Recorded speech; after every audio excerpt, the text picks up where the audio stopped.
नमस्कार, सादर जय जिनेंद्र। क्षमा ब्रेकिंग जैन न्यूज प्रतिदिन प्रातः, दोपहर एवं रात्रि में देश भर से संपूर्ण जैन समाज से संबंधित सही और सकारात्मक समाचारों के लिए देखना और सुनना न भूलें। साथ में आपसे विनम्र निवेदन है कि यदि आपने इस चैनल को सब्सक्राइब नहीं किया है तो कृपया अवश्य कीजिए और शेयर और लाइक करके धर्म प्रभावना में सहयोगी एवं सहभागी बनिए। आचार्य कभी शिथिलाचारी नहीं होते बंधुओं। वे अपनी खुद की नैतिक क्रियाओं में भी शिथिलाचार नहीं रखते, वे दया के शिथिलाचारी नहीं होते। ये सबसे बड़ी बात है आचार्यों की। अगर मान लीजिए आप कुएं का पानी उपयोग नहीं करते हैं, बोरिंग का लेते हैं, तो बोरिंग की भी मर्यादा होती है। पंप को चालू करके शाबक पानी नहीं खींचता, उसमें भी एक कैप्सूल जैसा चला जाता है, उसमें से पानी आता है, उसको छानता है, बिलछानी नीचे तक पहुंचाता है। जो आचार बिलछानी का उपदेश नहीं देता, जो आचार बिलछानी की बात नहीं करते, जीव दया की बात नहीं करते, वे शिथिलाचार की श्रेणी में आते हैं। इस बात को आप लोग कुछ जानते तो है नहीं, बस सब जितने भी आए सबकी जय जयकार है। लेकिन आपको जानना होगा, क्योंकि किसी भी साधु के साथ जब आप आचार शब्द को लगाते हैं तो उसका जीवन का एक सौंदर्य देख लीजिए। आचार्य का सबसे महान गुण है वे शिथिलाचारी नहीं होते, ना वे अपने क्रियाओं में शिथिलाचार करते हैं। आचार्य रात्रि गमन नहीं करते। आप इस बात को समझिएगा, सूर्य के प्रकाश में ही उनका पद विहार होता है। आप इस बात को गुरुदेव समय सागर जी महाराज, गुरुदेव विद्यासागर जी महाराज को बहुत अच्छे से देख लीजिएगा। जब तक बाहर 4 हाथ देखने की भूमि का प्रकाश सुबह नहीं हुआ, उन्होंने कभी भी एक कदम अपने पाटे से नीचे उतार करके नहीं निकाला। शाम के समय गुरुदेव भरी गर्मी में 2:30 बजे निकलते थे। हम लोग कहते थे कि 8 किलोमीटर चलना है तो 2:30 बजे क्यों जा रहे हैं।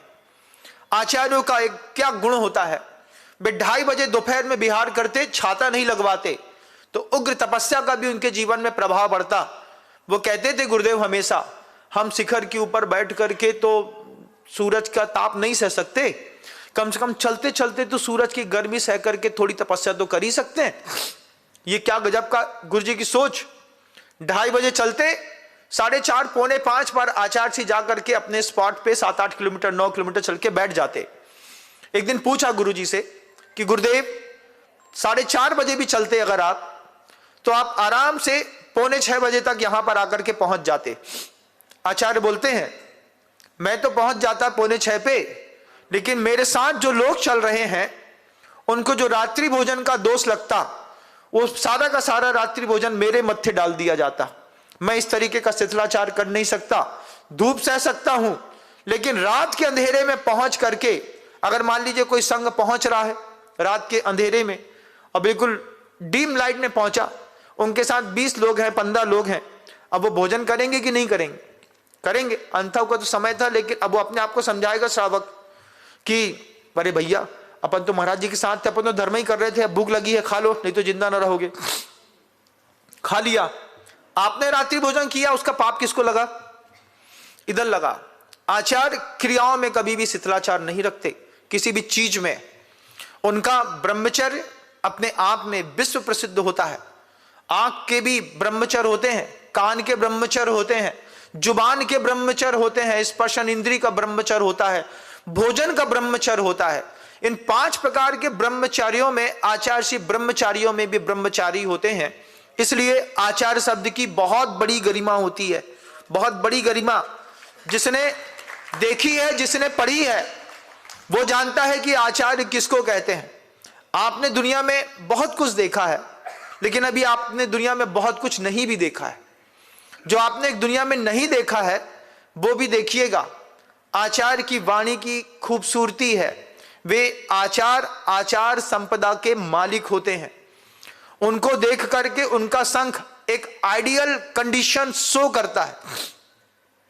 गुरु जी ऐसा करते हैं, इसलिए मैं भी ऐसा करूंगा। आचार्य, सबसे पहली बात कौन सी संपदा है? सबसे पहली संपदा क्या है आचार्य की? आचार संपदा। आचार संपदा के मालिक हैं। दूसरी, गुरुजी जो आचार्य होते हैं वे सूत्र संपदा के मालिक होते हैं। सूत्र संपदा क्या होती है महाराज? आप किसी किताब को पढ़ते हैं, ऊपर ही ऊपर पढ़ते होंगे, है ना, थोड़ा सा लास्ट के 2 पन्ने देखे, आगे का 2 पन्ना देखा, मोटा मोटा पलटाया, छोड़ दिया। मैं भी वही करता हूं। मुझे भी दुनिया भर के सारे ग्रंथों में क्या भरा है ये तो पता है, लेकिन जहां से जो रेफरेंस निकालना होता है, 2 सूत्र उठाए, रेफरेंस निकाला, थोड़ी सी बात देखी और रख दिया। इसको सूत्र संपदा नहीं कहते। आचार संपदा के बाद दूसरा शब्द है आचार्यों के जीवन का जो गुण है, वे किसी भी ग्रंथ की गहराई तक उतर करके पूरे ग्रंथ का सार लेकर के फिर ऊपर उठते हैं। वो ऐसा नहीं है कि किसी आचार्य ने सरबार सिद्धि उठानी है तो उठाई, 5 मिनट थोड़ा सा पढ़ा और छोड़ दिया ना। उनको एक एक शब्द की गहराई पता होती है, क्योंकि आने वाले जो शिष्य हैं उनको जब तक हम ही गहरे नहीं होंगे तो हम शिष्यों को गहराई में क्या डालेंगे।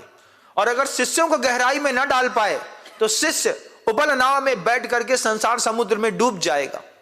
कितने शिष्य ऐसे होते हैं, दीक्षा लेते हैं, कंडीशन अप्लाई, हम तुम्हारे साथ 15 दिन रहेंगे, इससे ज्यादा ना रहेंगे, और चले गए। जबकि आचार्य अपने निर्मल वातावरण में एक सुयोग्य शिष्य को एक दीर्घ काल तक रखते हैं। कम से कम 9 वर्ष तक तो एक मुनि को अपने आचार्यों के साथ रह करके धर्म ध्यान करना होता है, तब जाकर के वो अपने आचार्य की सारी शक्तियों को देख पाता है। कितना गहरा शब्द है आचार्य, लगा तो दिया अपने सहजता में, लेकिन यहां तो आत्मा कांप जाती है। हम समझते हैं उसको क्या कहते हैं, वो चीज क्या चीज होती है। जब कभी भी कोई बोलता है हे गुरुदेव आचार्य विनम्र सागर जी महाराज आपके चरणों में बारंबार नमस्कार, हमने कहा भैया तुम तो बोल के मुक्त हो जाओगे, लेकिन हम सुन करके पापी हो जाएंगे। तो हमारे मुंह से निकलता है त्राही माम त्राही माम त्राही माम, हमको ये शब्द ना बोलो। बहुत बड़ी बात होती है, शिथिलाचार मुक्त जीवन साधु जीवन में बहुत बड़ी बात होती है बंधु।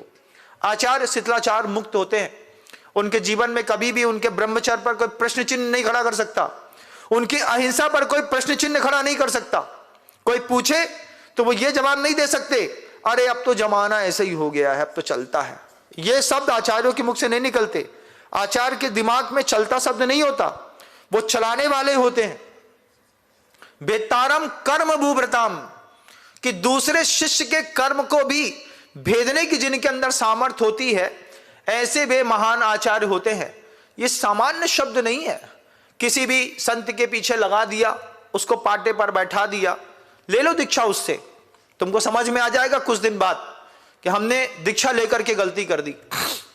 कई बार ऐसा होता है, एक साधु ने लिखा था अपनी कहानी किताब में, दुनिया की सबसे बड़ी गलती शिष्य बना करके, और उससे भी बड़ी गलती किसी का गुरु बन करके, कि हमने शिष्य बनाए, हम किसी के गुरु बने और जीवन में हमारा पूरा का पूरा जीवन बर्बाद हो गया।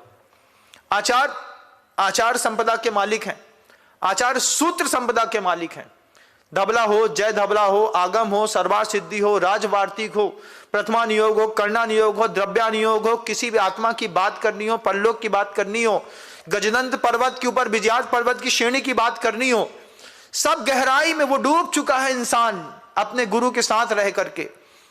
आचार्य गुरुदेव समय सागर जी महाराज को देखिए, गुरुदेव के साथ 45 साल तक लगातार रहे और एक एक ग्रंथ में अंदर डूब करके बाहर निकले हैं। उनकी वाणी इतनी परिष्कृत है, इतनी परिष्कृत है, एक शब्द का उनकी वाणी में स्खलन नहीं होता, एक शब्द का। इसको कहते हैं आचार्य बंधुओं, सामान्य बात नहीं होती। आंखों में दिख जाए तो सौभाग्य है। कोई एक ऐसा साधु देखो जीवन में जिसने मूलाचार को अपने जीवन का प्राणाधार बनाया हो।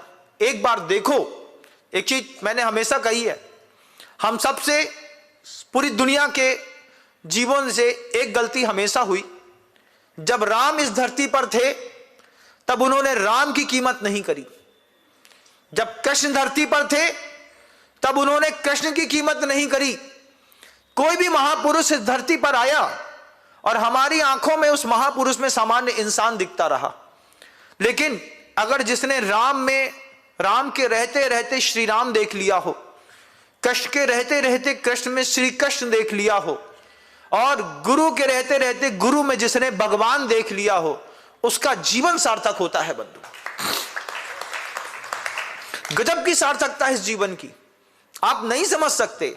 आलू प्याज लहसुन खा करके सोने वाले, तुम क्या समझो आचार्य क्या होता है, और तुम क्या जानो कि आचार्य के क्या गुण होते हैं। एक बार किसी ग्रंथ को उठा करके पढ़ो, तब समझ में आए कि आचार्य कितनी ऊंची चीज होते हैं। सारथी हैं वो हर चीज के। शिष्य कहीं भी रहे दुनिया में, उनकी तीखी नजर उस शिष्य के ऊपर रहती है। वो वहां पर बैठ करके क्या कर रहा है, आचार्य को सब पता है। मैं नेमावर में गया, आचार्य जी से 2021 में मिला। 20 में आचार्य जी ने मुझसे कहा कि बाहर जाना है, आपको प्रभावना करनी है, वहां चातुर्मास करना है। 21 में मिला, 1 महीना साथ में रहा। गुरुजी ने फिर नया संकेत दिया। गुरुजी ने हमसे कहा, विनम्र आपको विदिशा जाना है। हमने कहा आचार्य जी, ऐसी शब्द कहे थे मैंने, आज भी मुझे याद है। मैंने कहा गुरुजी मैं आप चला तो जाऊंगा विदिशा, लेकिन 20 साल आपके साथ में था, संग में रहता था तो आपकी दहशत थी। ये लगता था कि आप देखते हो, आपका डर रहता था। बाहर अगर मान लो मैं कुछ गलत किया तो आपको पता कैसे चलेगा। मैंने आचार्य जी से पूछा। आचार्य जी बोलते हैं, कोई भी शिष्य कहीं भी रहे, उसके आचार्य की नजर अपने शिष्य पर हर जगह बनी रहती है। तुम कुछ भी करोगे, हर चीज हमारे पास तक पहुंच जाएगी। मैंने आचार्य जी से कहा, आचार्य गुरुदेव आश्वस्त हुआ कि भले मैं आपसे देह से दूर हूं, लेकिन आपकी नजर मेरे ऊपर है। और मैंने बाद में देखा कि गुरु शावकों से पूछ लेते थे, महाराज क्या पढ़ाते हैं, कैसे पढ़ाते हैं, सुबह क्या करते हैं, आचार भक्ति कितने बजे करते हैं, आहार चर्या में कितने बजे उठते हैं, क्या लगता है।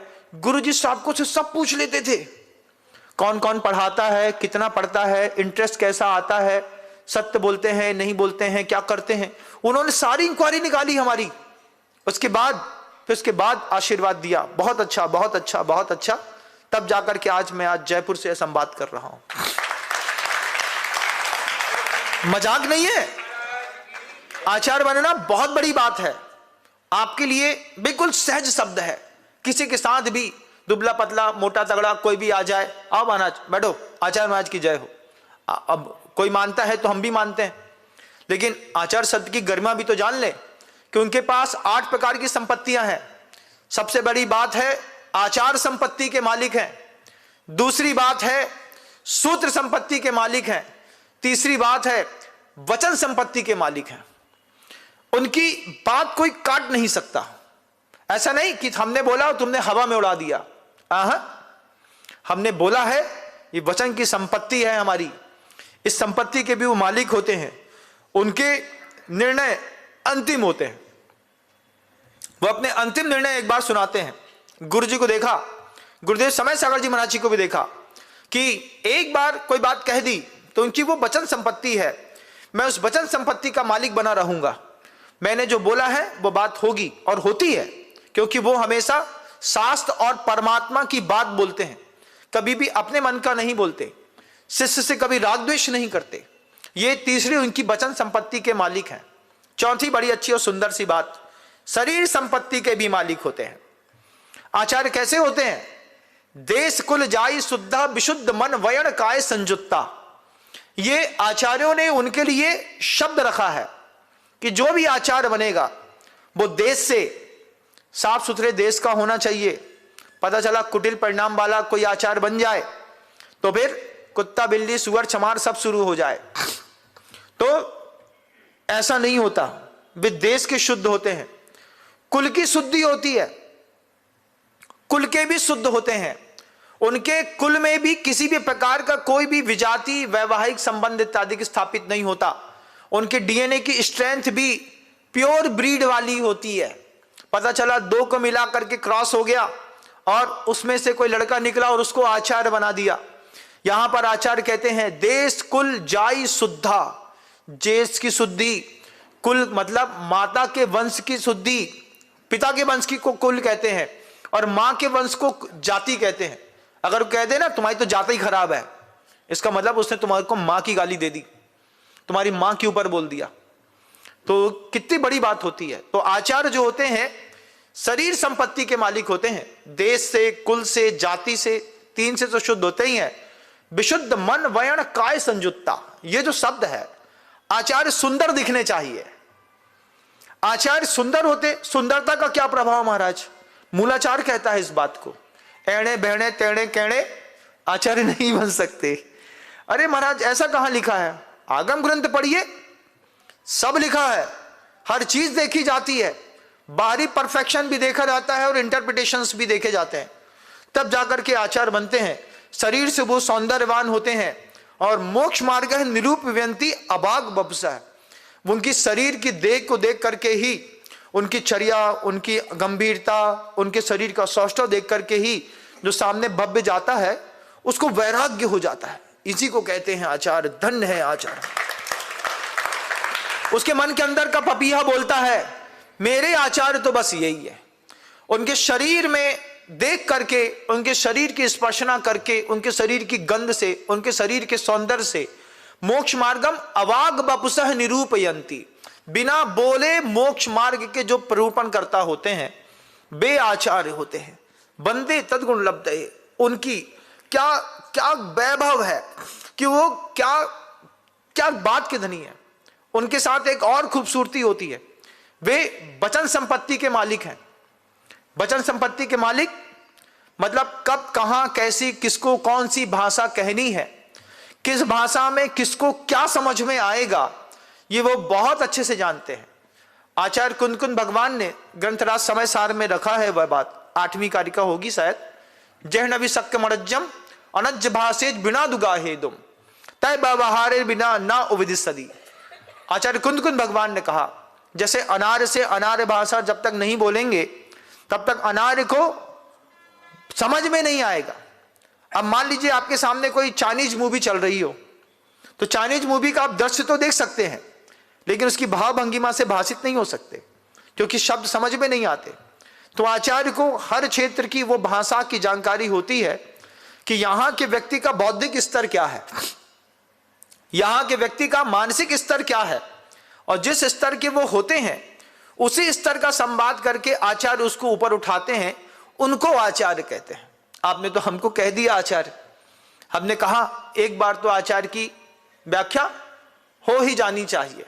सोच के तो कुछ और आया था, लेकिन अब जो सोच के आया था फिर वो कभी और कहूंगा। सोच के आया था कि आपको एक अमर फल खिलाऊंगा, एक अमर फल खिलाऊंगा जिस फल को खा करके आप हमेशा के लिए अमर हो जाओगे, लेकिन अब उस अमर फल की बात बाद में करूंगा। आज बात आचार्य की छिड़ गई। अमर फल भी बोल दो, शीतल जी तो बोलते हैं, आप तो बोल दो जितना बोल दो। मैं 1 घंटा बोलता हूं, ये भी हमसे कह रहे थे हमारे मोहल्ले में आएंगे तो 1.5 घंटा रोज बोलना पड़ेगा।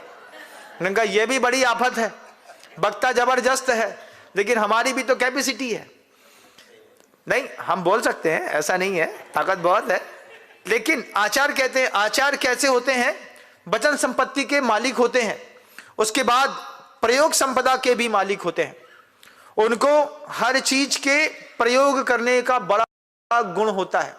वे जानते हैं कहां पे किसके लिए कैसी व्यवस्था करेंगे कि संपूर्ण जिन शासन वृद्धिंगत होता रहेगा। क्योंकि आचार्य का पहला गुण क्या है? आचार्य जिन शासनोन्नति करा। किसी एक व्यक्ति का आचार्य थोड़ी है, एक शिष्य का आचार्य थोड़ी है, वो पूरे जिन शासन के आचार्य हैं। तो जिन शासन के आचार्य हैं वे प्रयोग संपदा के मालिक होते हैं। वे विभिन्न विभिन्न प्रकार के प्रयोग करके लोगों को धर्म में लगाते हैं, अजैनों को भी धर्म देते हैं आचार्य। हमने देखा गुरुदेव को, अजैनों को हथकरघा देकर के उन्होंने धर्म दे दिया। हथकरघा पढ़कर आया, उनको दिखा कि बाबा के आने से हमारे घर के अंदर पैसा आएगा, लेकिन अजैनों ने पैसे के साथ साथ शाकाहार भी स्वीकार कर लिया, रात्रि भोजन का त्याग स्वीकार कर लिया, मांसाहार का त्याग कर दिया। ये प्रयोग संपदा के मालिक हैं आचार्य। वे विभिन्न प्रकार के ऐसे प्रयोग करते हैं कि उनके प्रयोग को देख करके लगता है कि ये लीक से हट करके कोई काम कर रहे हैं। मैंने देखा गुरुदेव के, जब गुरुदेव हथकरघा की स्थापना कर रहे थे और लगातार उसके लिए प्रोत्साहन देते थे, तब प्रोत्साहन देते वक्त लोग कहते थे, कई साधु कहते थे, सिंहासन पर बैठे आचार्यों का उद्बोध है इस बात में। अरे कहां तो आत्मा की ध्यान की बात करनी थी और हथकरघे में फंसा दिया लोगों को।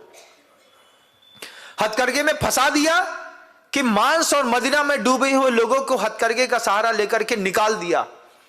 बात तो दृष्टि की है, देखने देखने की है।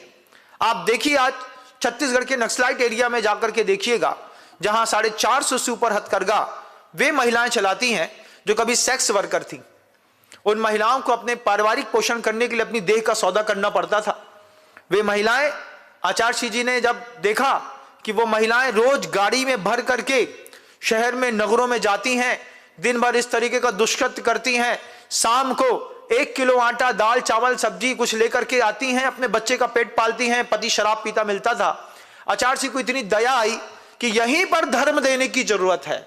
प्रयोग संपदा के आचार्य मालिक हैं, उन्होंने प्रयोग संपदा का प्रयोग किया, बहुत चिंतन किया, बापू के उस हथकरघे को फिर जीवित किया और कहा कि इससे शुद्ध कपास का उत्पादन होगा। वो महिलाएं जो दुष्कृत्य करने के लिए जाकर के अपना पेट भरती हैं, वही महिलाएं यहां पर आएंगी, आकर के उनको हथकरघा सिखाओ।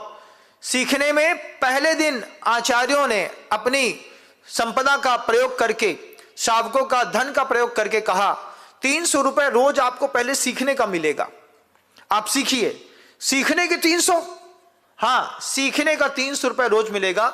3 महीने तक सीखिए। एक महिला को 9,000 रुपए महीना, 3 महीने में 27,000 रुपए दिए। उसके बाद जब वो हथकरघा की साड़ी सेंटर में आकर के बनाना सीख गई तो एक शावक से कहा, इसको 50,000 रुपए का एक हथकरघा इसके घर के अंदर लगाओ, ये वहां पर साड़ी बनाएगी, कल से अपनी अस्मिता का सौदा नहीं करेगी। इसको कहते हैं आचार्य। और कई लोगों को जिनकी दृष्टि में भ्रम रहता, वे उस हथकरघे का विरोध करने लगे। मैंने सब सहा है और सब देखा है। गुरु जी ने भी, गुरु तो मैं तो हमेशा आचार्य जी को गुरुदेवो महेश्वरः कहता था। क्यों? क्योंकि जितने भी आचार्य होते हैं वे महेश्वर होते हैं, उनको हमेशा विस्पान करना पड़ता है। शिव ने जैसा विस्पान किया, ऐसा गुरु जी को भी अपने जीवन काल में इतना विस्पान करना पड़ता है। कभी शिष्य विस्पान करा देता है और कभी दूसरे लोग, परमत के लोग विस्पान कराते हैं, लेकिन गुरुदेवो महेश्वर, वे महेश्वर हैं। नीलकंठ हो जाते हैं, लाल नीला कंठ हो जाता है, लेकिन चुपचाप सहते हुए जिन शासनोन्नति करा, जिन भगवान के शासन की उन्नति करने की जवाबदारी वे महान आचार्यों की होती है। हम जैसे छोटे साधु के साथ आचार्य शब्द लगा करके आचार्य की गरिमा को नष्ट न करिए। उसकी बहुत बड़ी महिमा है, बहुत बड़ी। आचार्य की महिमा बहुत बड़ी होती है। हम जब कभी भी इतना चिंतन करते हैं, सोचते हैं, तब समझ में आता है कि आचार्य क्या होता है। आपके लिए तो शब्दान 22 पसेरी है, लेकिन उस 22 पसेरी में अगर हमारा अंतर्मन डूब जाए तो ये बिनम सागर पूरा का पूरा धरती में डूब जाए। एक बार गलत चीज सुनने का आनंद ले लो। वे मुनिराज की कहानी मुझे याद है। एक मुनिराज तपस्या करके गए, दूसरे मुनिराज वहीं पे आकर के बैठ गए और गांव वालों ने कहा यही मुनिराज हैं जिन्होंने 4 महीने का उपवास किया था। उन्होंने कुछ कहा नहीं, हाँ या ना में जवाब भी नहीं दिया, अंदर ही अंदर बस थोड़े से मुस्कुरा दिए, मर करके अगली पर्याय में हाथी बन गए। हमको हाथी ना बनना भैया, हम सामान्य साधु बहुत अच्छे। जय जिनेंद्र। क्यों? क्योंकि हमको आचार्य पद के साथ आपने बोल दिया, आचार्य बन गए। आपने कभी हमारे लिए सिंहासन लगा दिया, हम उसमें बैठ जाएं, हमसे ना होगा, क्योंकि हमारे यहाँ की निर्मल परंपरा रही है। हमने इतने दिनों में कभी किसी मुनिराज को सिंहासन पर बैठते हुए नहीं देखा। कभी कोई महाराज जी ने आचार्य जी के साथ में रहते रहते कभी किसी सिंहासन का कभी प्रयोग नहीं किया। जो लोग स्वतंत्र और स्वच्छंद हैं उनकी बात मैं नहीं कहूंगा, लेकिन जो गुरु की गरिमा से बने हैं, जो गुरु से बने हैं, वे कभी भी इस तरीके का कोई भी अनैतिक आचरण नहीं करते, क्योंकि वे जानते हैं कि अच्छे शिष्य होने की मर्यादा क्या होती है। सिर्फ गुरु के नाम का जयकारा ही बात नहीं होती, उनके उस आचार को प्रवाहमान करना पड़ता है। मैंने कल भी वह बात कही थी, इस मार्ग में गुरु का प्रत्युपकार नहीं किया जा सकता। इस मार्ग की खासियत है, गुरु उपकार करते हैं, उनके लिए उपकार को आपको दूसरे को करके देना पड़ता है, दूसरा तीसरे को देता है, तीसरा चौथे को देता है, तब जाकर के ये महान आचार्यों की परंपरा धीरे धीरे धीरे धीरे करके प्रवाहमान होती है। एक आचार्य का और गुण है, संग्रह संपदा होती है उनके पास। शिष्यानुग्रह कुशलो, संग्रहानुग्रह कुशलो शब्द कहा है। वे संग्रह करने में शिष्यों का संग्रह करते हैं। उनकी चर्या को देख करके लोगों के मन के अंदर भाव होता है, मुझे आपसे दीक्षा लेनी है, मुझे आपको गुरु बनाना है, मैं आपके साथ रहना चाहता हूं। ये शिष्य के मन के अंदर भाव करते हैं, संग्रह करने में निपुण रहते हैं, और जो शिष्य संग्रहित हो जाए उसका निग्रह करने में भी निपुण रहते हैं। जैसे हाथी पाल लो और उस पर अंकुश न लगाओ, तो फिर हाथी क्या करेगा? महावत को उठा करके पटक देगा, क्योंकि हाथी को मत चढ़ता है। तो आचार्य की खासियत है, वे संग्रह और निग्रह दोनों करने में कुशल हैं। वे सारे आचार्य मर के न रख जाए जो उन्होंने दीक्षा तो दी शिष्य को, लेकिन उसको अपने अनुग्रह में नहीं रखा, छोड़ दिया, अरे हमसे नहीं सदरा, भग यहां से, ऐसे कह के उसको संग से भगा दिया। ऐसे आचार्य नहीं होते। वे कहीं भी होते हैं, उनकी अपने शिष्य पर जबरदस्त पकड़ रहती है, उंगली बजा करके खींचते हैं। अकेले हो, लेकिन यह मत समझना कि मर्यादा से बंधे नहीं हो। इस शासन में एक भी आदमी स्वतंत्र नहीं है, हर आदमी बंधा है। आचार्य भी बंधे हैं परमात्मा से, शास्त्र से, आगम से, गुरु की परंपराओं से। अगर आपको दीक्षा दी, छोड़ दिया, छोड़ करके पता चला हमने दीक्षा लेके निकल आए, कितने दिन में? 8 ही दिन में निकल आए महाराज। अरे तुमने क्या सीख लिया अपने आचार्य से भाई? 8 दिन में तुम बाहर हो गए। अरे हमको सब आता है महाराज, उनको कुछ आता नहीं, लेकिन दीक्षा लेनी थी इसे ले लिया। ये मार्ग नहीं है, ये मार्ग के दोष हैं, किसी की बुराई नहीं है, लेकिन यथार्थ को समझना भी जरूरी होता है। आप यथार्थ को समझेंगे नहीं, आपके लिए तो सर्व बंधित है।